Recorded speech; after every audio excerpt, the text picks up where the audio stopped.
Hi everyone, this is Diego from TMF. We are going to do in the future some videos where I'm going to explain the work of the label on the past year since the very beginning, and we are moving from one of the special things we are done and we are still doing, the cult collection. That is, let's say, a certain number of releases we are dedicating to some albums and some projects to some bands that have written history, that made some very cool and special releases, and that was, let's say, not that much pushed by the media, but they have indeed some quality. In the past, we made already, like say, over 12, 13 cult releases. We cooperated with bands, some cool Italian bands like Tenebrae in Perpetuum, for example. We re-released their debut, Onori Funebri Rituali. We used to do such kind of collection by adding some extra tracks and some comments from the band, where the band used to explain which were the motivation, the inspiration, both musically, artistically, and also conceptually.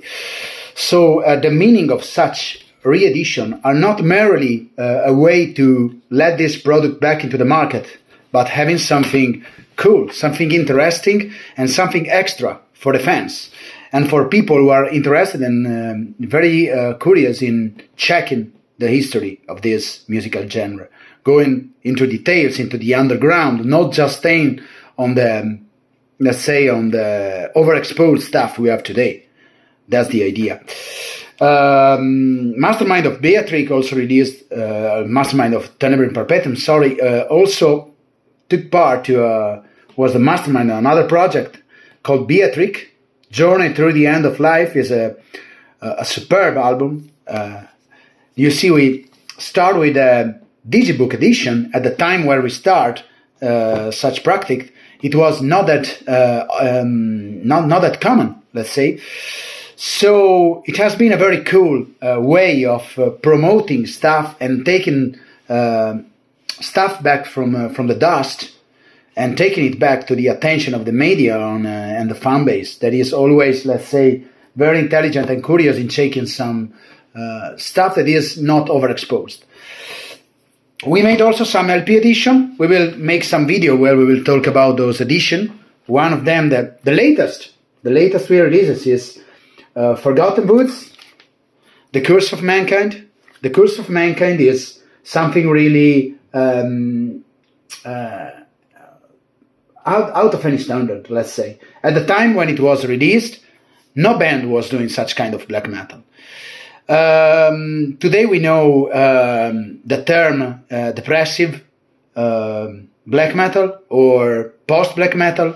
At the time there wasn't such kind of, let's say, giving etiquette to music, to black metal music, and trying to explain black metal music. It was just music, and it was cool, original, and unique. And this is the reason why Forgotten Woods became a very established and important name in the within the Shen.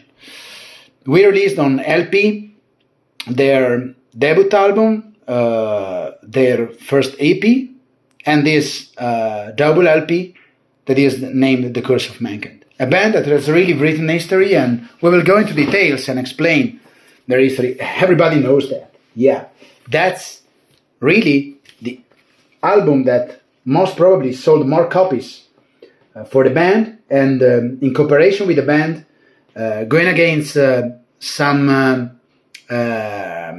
prints that were made without their agreement, we decided with the band to do a special edition with Runeveda and the rest of the band at the time, to re-release it with band support, adding some extra tracks and providing high quality product. We will talk it later on, once we will go into details the next time. And this is another example, Perished Kark, for the fans of Satyricon, Shadowtron era, let's say. This is an album that really has something special to say.